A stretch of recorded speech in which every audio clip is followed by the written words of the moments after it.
I want you to think about a time where you had to go through some big change in your life, maybe starting graduate school. Did it feel like you were wandering through a forest equipped with a little flashlight trying to see some shrouded path? Or maybe you were commanding a ship, bracing yourself for some rocky waters, but seeing bountiful land in the distance.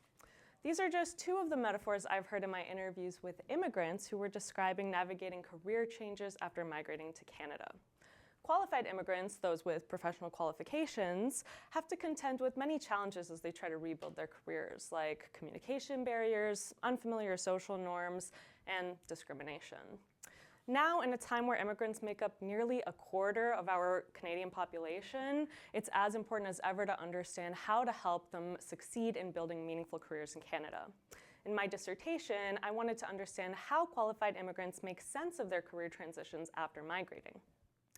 I spoke with 33 qualified immigrants. They shared their journeys from first jobs in their home countries all the way to their visions of the future.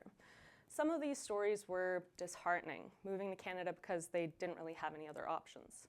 Other stories, however, were very positive. Despite the obstacles, these qualified immigrants were peacefully sailing the waves of their new careers. A pattern I was noticing is that the positive stress of migration that was motivating the job search process eventually turned into distress after facing many barriers over time. The resources that they would have been able to use in their home countries, like educational credentials, didn't seem to help much with finding a job in Canada, which required some creativity. I found that happily employed immigrants had created a plan to pursue their desired job and took measures to find helpful resources like immigrant serving organizations or ethnic communities to learn about the Canadian labor market.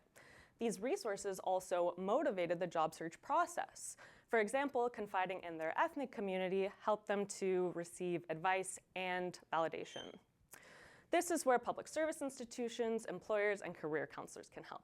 Practical career development resources like training programs can make a huge difference. But resources to support mental well-being are just as critical. Qualified immigrants have to face some challenges when they migrate into the local environment, but they still have the agency and will to make their realities possible. They are resilient, adaptable, and driven, and given the right support, they can and do succeed in creating meaningful careers in Canada. Thank you.